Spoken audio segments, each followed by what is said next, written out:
According to my clock, it's 11:01. Am I the only one? All right, then let's get underway. Good morning still, everyone. Thank you for being here today to the Transportation, Airports, and Public Works Committee meeting. Our goal is to ensure excellent infrastructure that is well maintained and operated. I just like to say that. It's pretty awesome. And to council members, Amsalu Kassaw, our vice chair, and to council member Angela Lawson, good morning. And good morning to the rest of you. Thank you so much for being here. Let's jump right in, shall we? Do we have any, let's do the meeting minutes. Do you have any changes, amendments, additions to the meeting minutes from April 17th? I have no changes and I approve. All right, we have approval of those minutes. I don't have any consent items on the agenda. Is there anything that I'm unaware of? If not, we'll move into the general business, which is the SS4A grant update and the DOLA local match program application. Take it away, Carly. Thank you. I love that introduction. Thank you, council members. Thank you for your time today. My name is Carly Campizano, Deputy Director of Transportation and Mobility with Public Works. And today I'm presenting about the upcoming call for projects for a grant opportunity called the Safe Streets and Roads for All, or SS4A grant opportunity. We'll also be asking you all a question for a resolution as part of this, because we plan to pursue a bucket of money to provide the match funds for us. And for that, we'll need a resolution. So this item is two purposes: information about this grant and what we're planning to apply for, and then a resolution for the match program. Let's see if this works. Oh, man.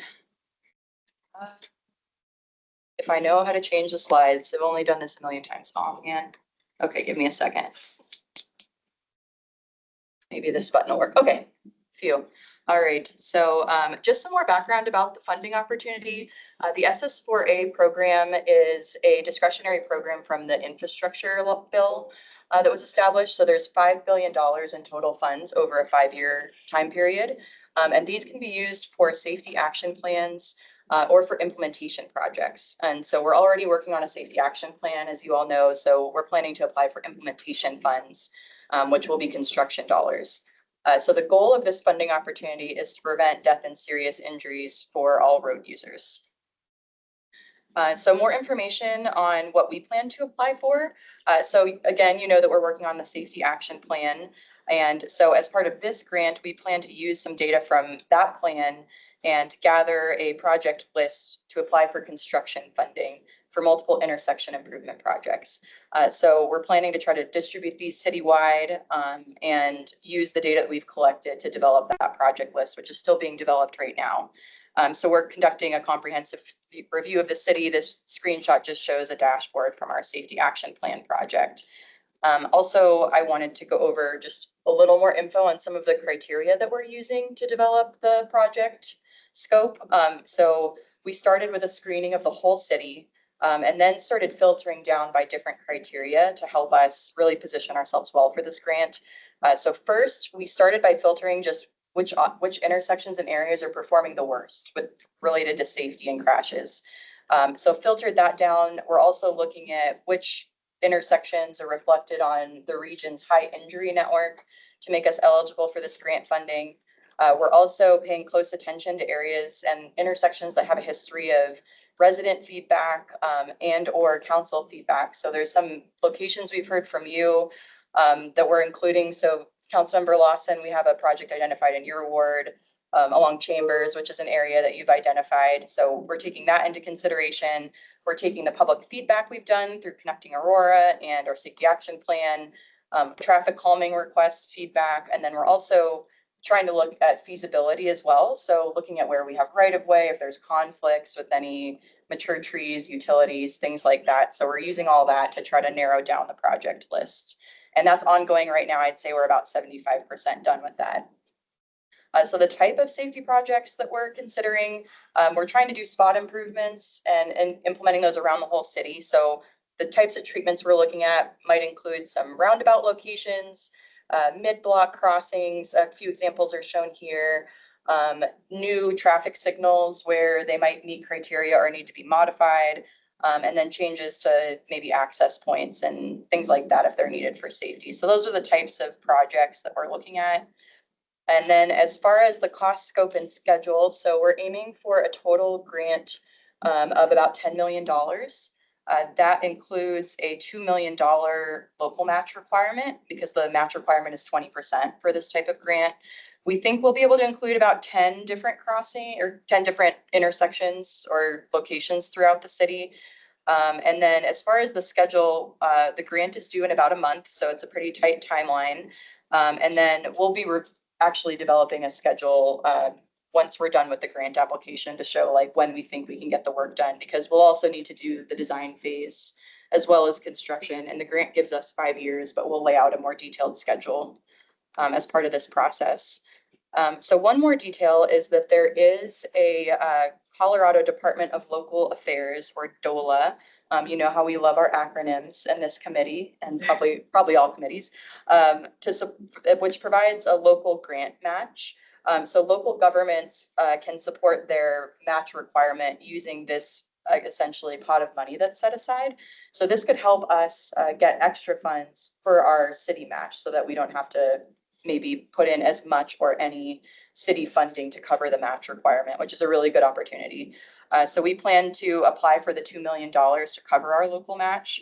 And in order to apply for that, we need a resolution expressing council support for the project to request the funds.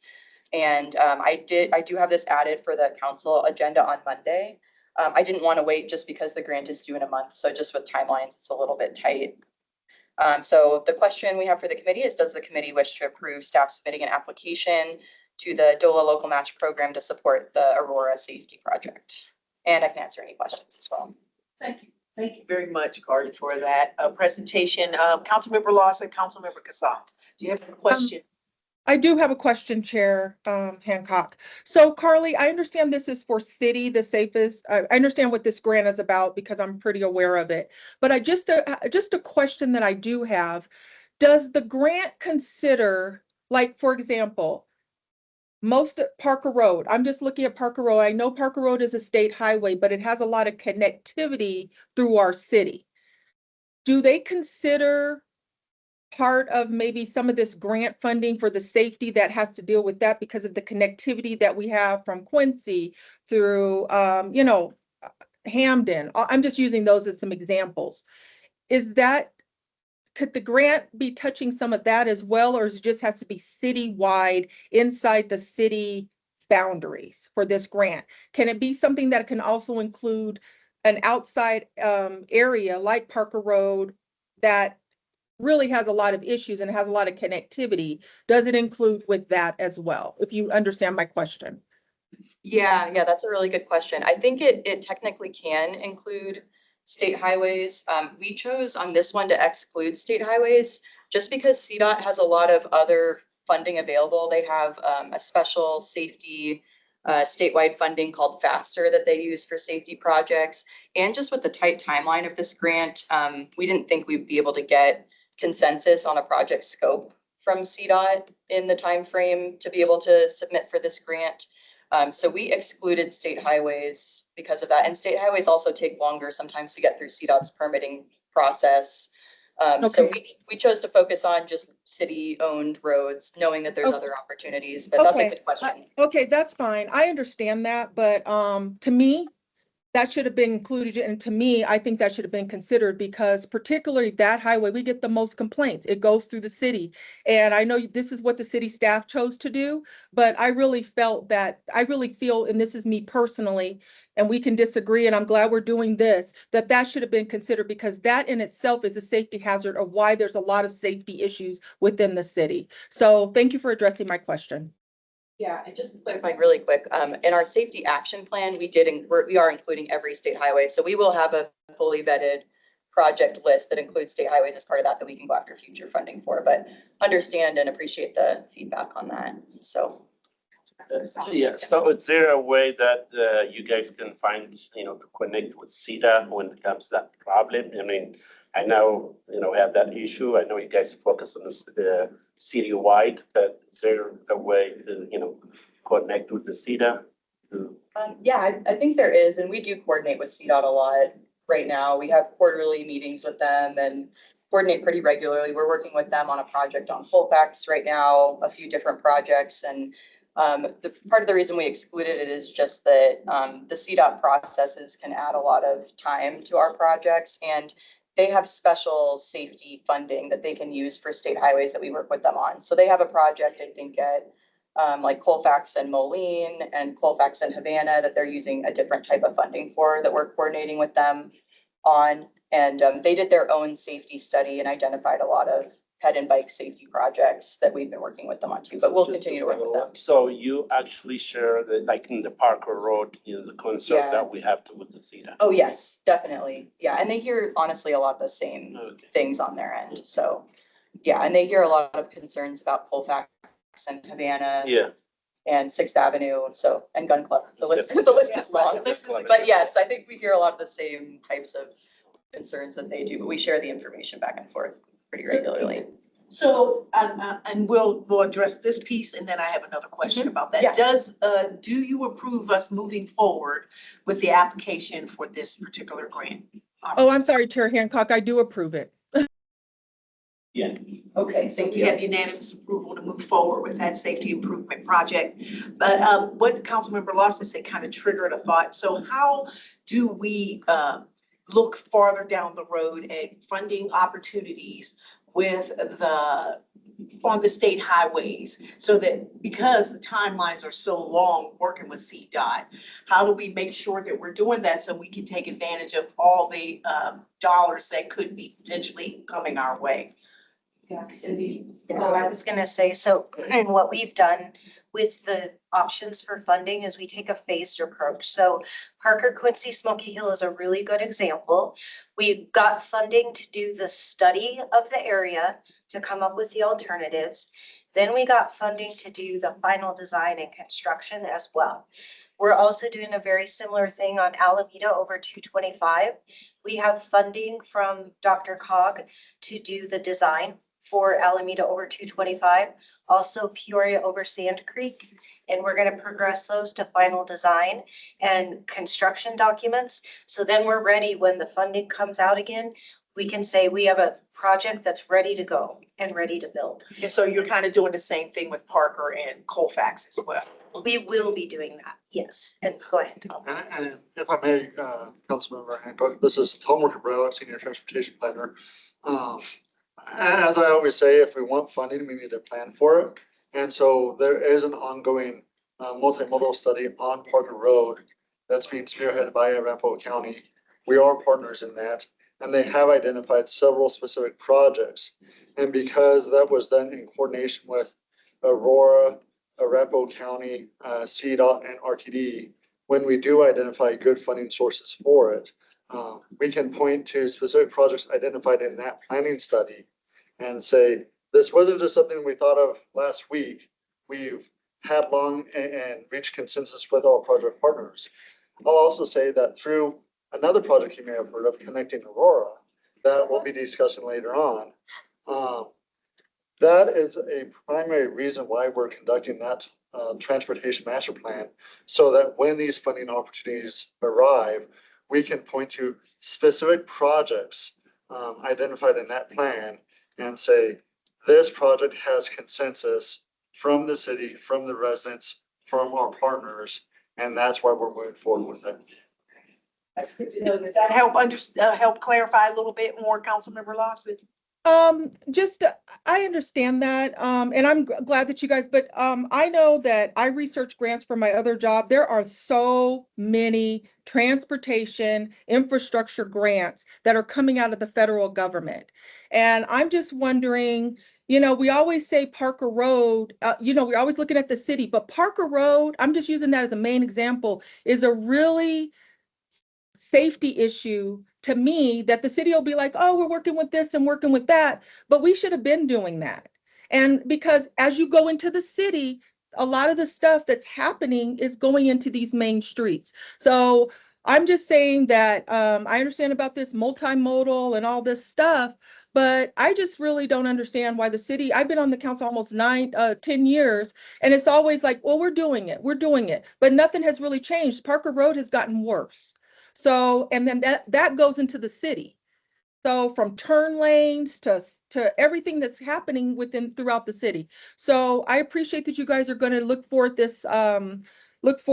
I hope that you look for other grant opportunities. There's a lot coming out of the federal government that may be able to cover maybe Parker Road safety issues into the city issues. So thank you for letting me comment. And I do thank you for all of the work you're doing on it. So.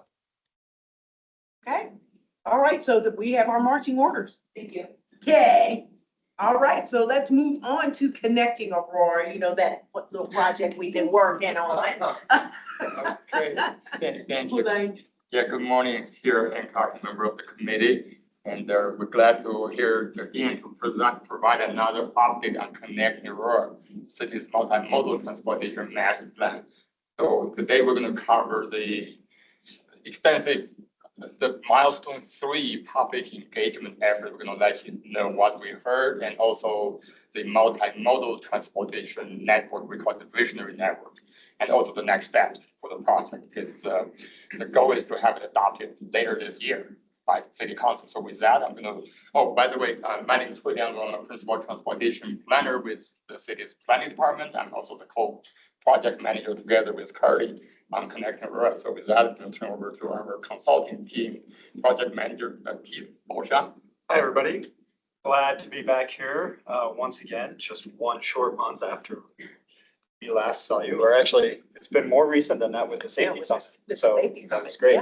Yeah.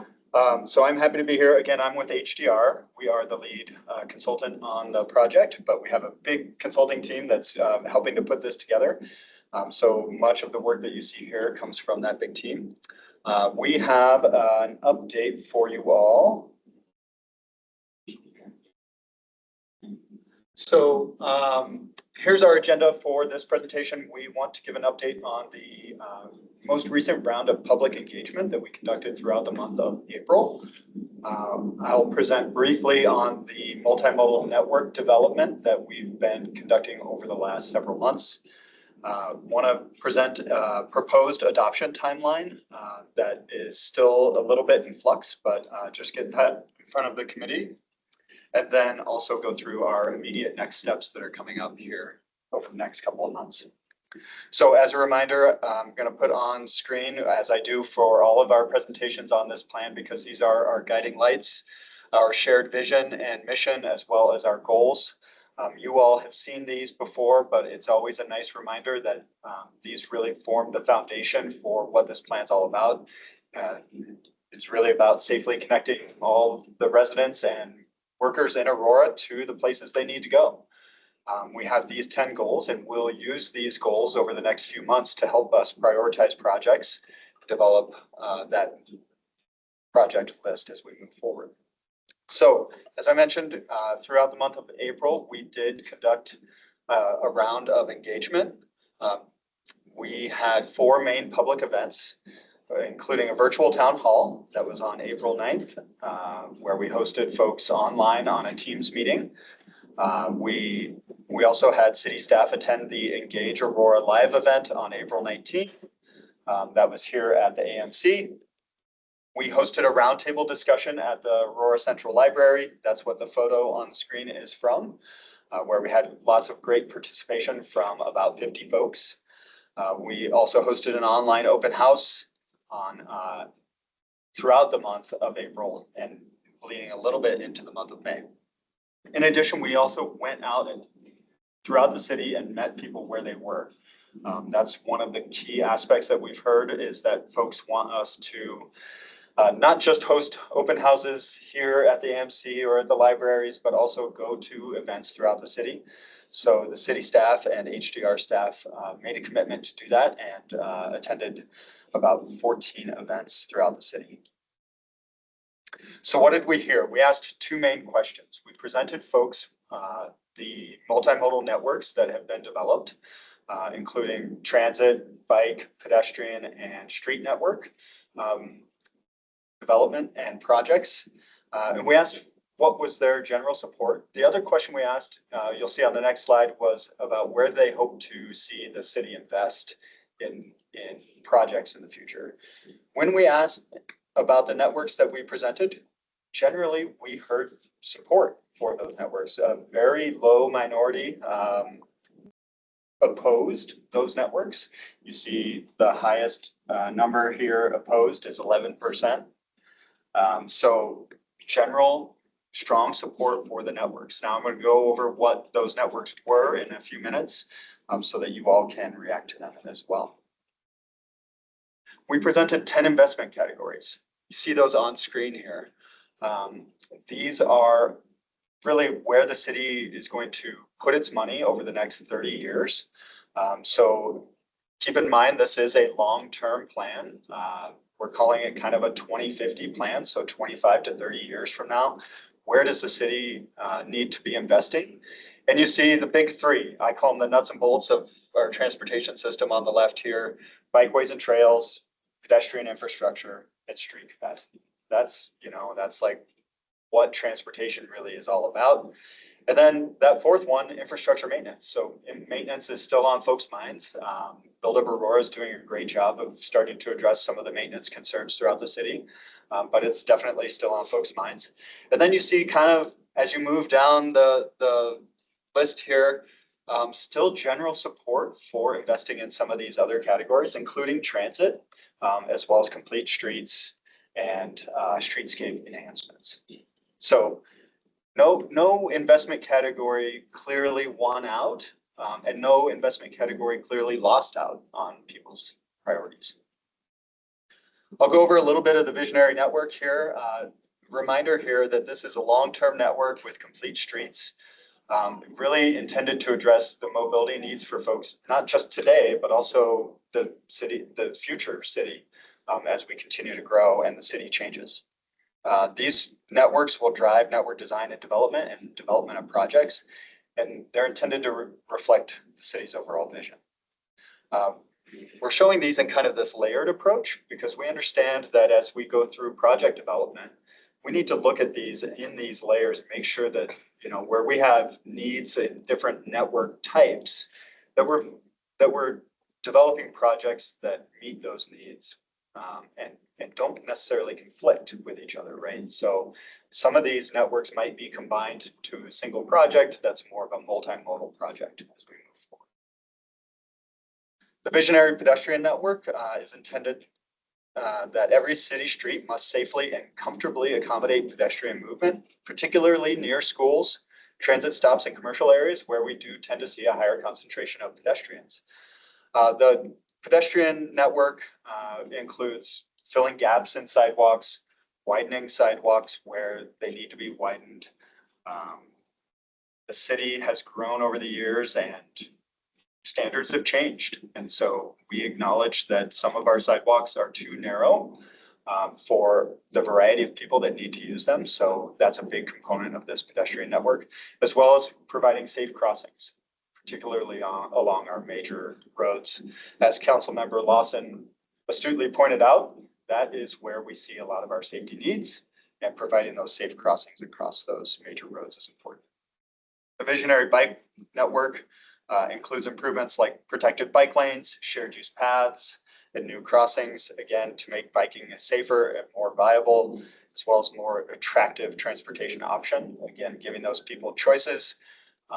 And really, the bikeway benefits extend beyond just mobility, providing a healthier and more sustainable community. You see some examples of what those bikeways could look like on screen here. Some examples already exist around the city on Mexico Avenue, Florida Avenue, Jewel. The city has started to implement some of these kinds of improvements, and really starting to look at expanding that network and providing a complete bike network so that folks can get to all the places they need to go on if they choose to bike.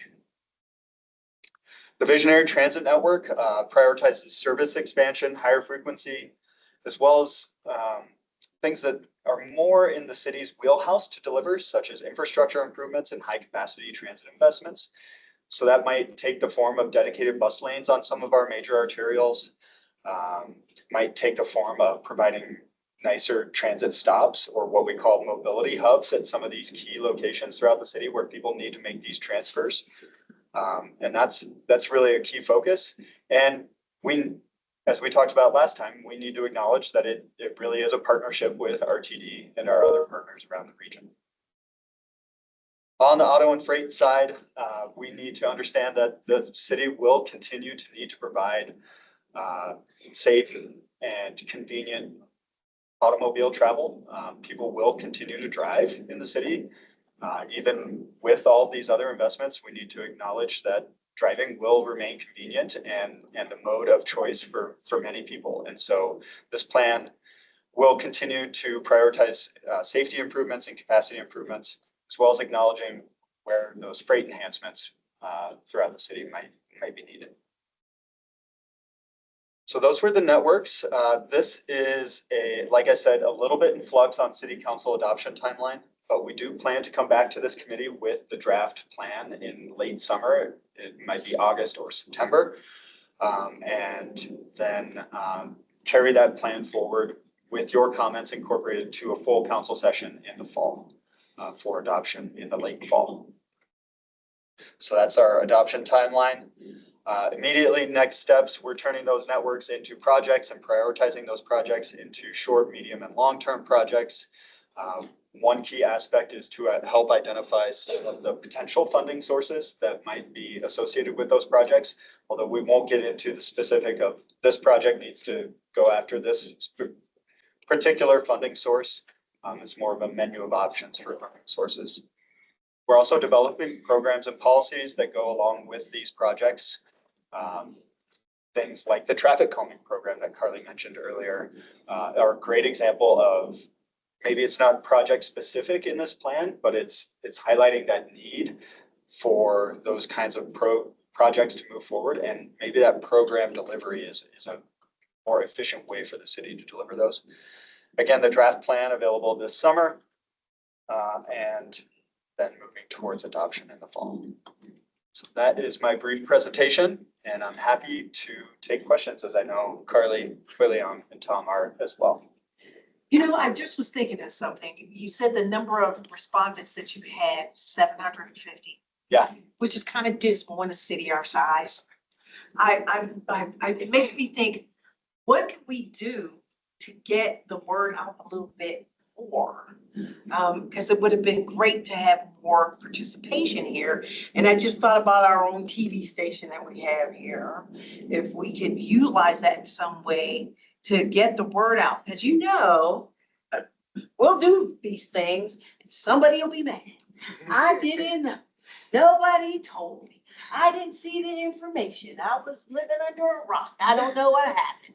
And I just, you know, I know I'm being totally, my tongue's firmly planted in my cheek there. But I'm just thinking, there, you know, to let people, we're doing the Build Up Aurora campaign right now. And I took a stack of those things, and everywhere I go, I hand them out, businesses, and, you know, I'm thinking of even knocking, going door to door, here, do this survey.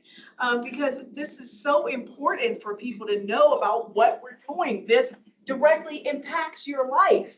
And so it's really important for you to know what we're doing and how it can be a benefit to you. Or if you're unhappy, this is the time to make your voice heard. I know I'm preaching to the choir, but it's just, I'm just troubled that we're just not getting the feedback and the numbers that I would like to see us have. What do you think we should do about that? The 700 number was just of our jelly bean exercise, right? Yeah, Because that's right. we've had, so the engagement has been really extensive on this project. Keith's team has a lot of strategies they've been employing. City staff, like Tom and Healing, have spent a lot of time like going to existing events and getting feedback.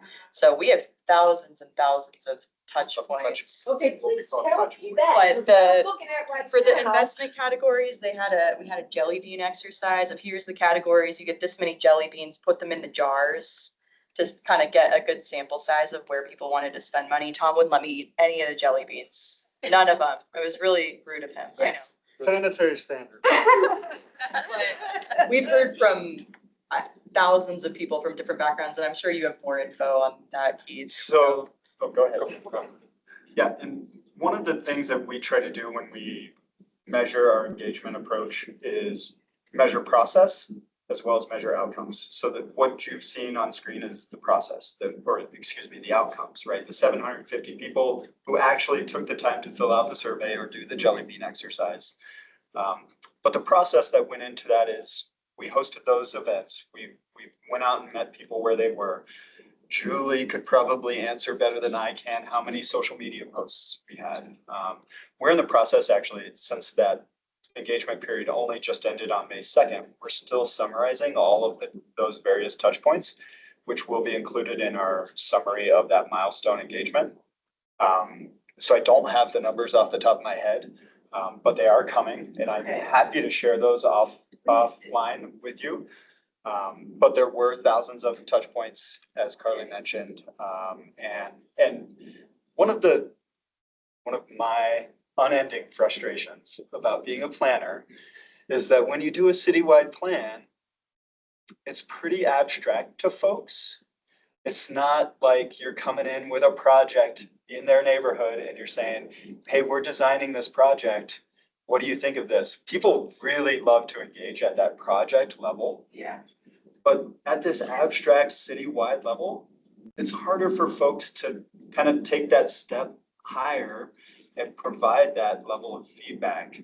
And so what we find is that a lot of people look at the information, but then don't take that extra step of providing that feedback that shows up in those survey numbers. And so it's frustrating for me too, but that's kind of where we're at as a community, and that's where we've always been. As you know, once it's more concrete, Then we'll get more. people be love like, to I hate weigh this. in. You'll hear a lot of that. Let me say something. I do like the idea of, going out there and meeting with the people, like, that give the people, the empowerment, so the people feel empowered. But, I know you guys say you really, you reached out to social media and stuff like that. Do we ever use emailing data system, sending mass email, to reach out to the people? We do, but only if people opt into it. So we wouldn't send a spam email. It would be, there's an option to opt in to receive updates. Okay. And so we would send that email list. So it's an opt-in thing. Also, Julie, make sure it's in the water bills, every touch point we can think of. The water bill is a very effective way of getting it. Give us a quick summary of the other activities other than the Yeah. addition to the jelly bean. Yeah, thank you. Yeah, we've been using all of the city's communication channels extensively throughout the 3 milestones that we've had so far for this project. So we've had multiple stories on Aurora TV. We've had multiple stories in our water bill newsletter that goes to all of our water customers in the city. And in our weekly electronic newsletter, this is Aurora, that has a pretty substantial subscriber base now. And then through all of our social media channels through the city, we've boosted social media ads on Facebook so that it's had a much more significant reach even than our organic posts. And then we've had news media coverage throughout the process as well. So we've been hitting it pretty hard. We've been using other community outlets to distribute information, such as on Havana Street's newsletter, the Chamber of Commerce's newsletter. We've been pushing out to community leaders through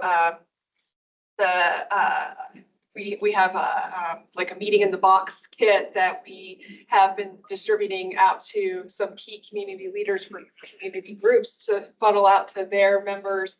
So it's quite a long list of things that we've been trying to do to get the word out to people and boost our participation.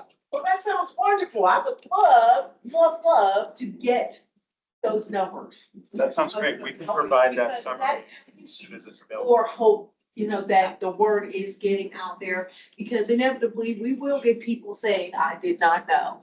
And I would like to know the metrics, what the numbers are, that says, okay, we've done hundreds of thousands or thousands of thousands of outreach.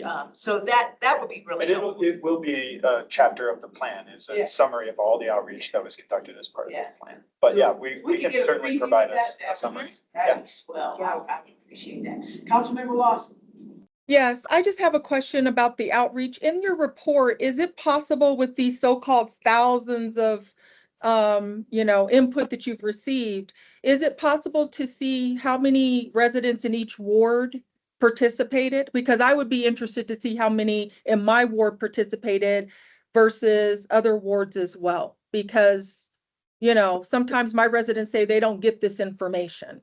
I mean, I have 2 town halls a month, and I know that we kind of talk about these things, but is that a possibility, or is that not just possible with how the data is collected? So we can provide that information for the people who take the time to fill out the survey. So one of the questions in the survey is, where do you live? What zip Okay. code? Or which ward? So we can provide that for the folks who take the survey. The touch points, not as much. We don't track that data at that level. Okay, I would still be interested, even if it's not in the report, maybe just to see, and I know it's extra time. If it takes a lot of time, I understand. I know resources are, limited, but I would just be interested to see how much outreach your team has done to each ward and how many residents actually participated. So if that's something that we can maybe just get for a future meeting, if it can't be included in the report, that would be something I would like to know, just to say to my residents, hey, you guys are saying that you want this, that, and the other, but did you participate in the survey? So that would just be something of interest for me. That was my point as well. Absolutely. Because we will inevitably get the people who say, Yeah. y'all didn't try hard enough. It's like, come on now, it's in the phone, it's in the water bill. We say, did you read it? I mean, we send out emails, we, opt in, because people have to opt in, right? And if you don't opt in, you don't get the info. So I understand what you're saying, and I'd be interested to know how well we did. That sounds great. So what we'll do is we'll provide the summary of all 3 milestones to this committee. Offline, I think that's allowed, right? Yeah, maybe by, next meeting. That would be, Absolutely. that'd be great. Yeah, in terms of the geographic locations, we purposely want to go to those pop-ups. Go to the community, we're trying to cover different area of the city, such as Night Out in Havana, or the MLK Library, or even all the way to the Aurora Reservoir area. So we trying to cover different areas. Yeah. And I know you did something at the night market previously and some of the other things. So I know people are just touching the places, but they may not always take time to fill out the survey. Maybe you're at least communicating with them. It'd be interesting to know how that went. Anything else? Councilmember Lawson, Councilmember Kassaw? Nothing Okay. for me. All right, wonderful. We're clipping right along. Any miscellaneous matters for consideration there, Cindy called? None from staff. None from staff today. Nope. Well, howdy do. This is awesome. Anticipated topics for next meeting. Yes, so at the next meeting, we'll be bringing you an agreement for review for 9 Mile Pedestrian Bridge project with the Aurora Urban Renewal Authority for some funding to go to that project. So I'm really excited about this bridge getting underway. Because, it's in my ward and I've just thought, we're gonna start construction this year. Yes, it is going to be later this year. It only took us 12 years, but hey, Yes. who's counting? Not me. Anyway. The wheels of bureaucracy. Okay, anyway, thank you. I'm looking forward to hearing that because I am so ready for us to get going over there. I mean, that area is shaping up beautifully and to see that bridge go up will be really an excellent, jewel in our little crown over there on Parker Road. So we have our next meeting in June. Man, can you believe it? We're halfway through the year. I don't know. When's our next meeting? Yes, so the next scheduled TAPS meeting is on June 19th, which is the same day as the Juneteenth holiday. Yes. So in consultation with Chair Hancock, we have looked at June 12th for the meeting date and wanted to inquire if that works for the committee. Will that work for you, Councilmember Lawson, Councilmember Kassaw? The 12th. From 11. That would work for me.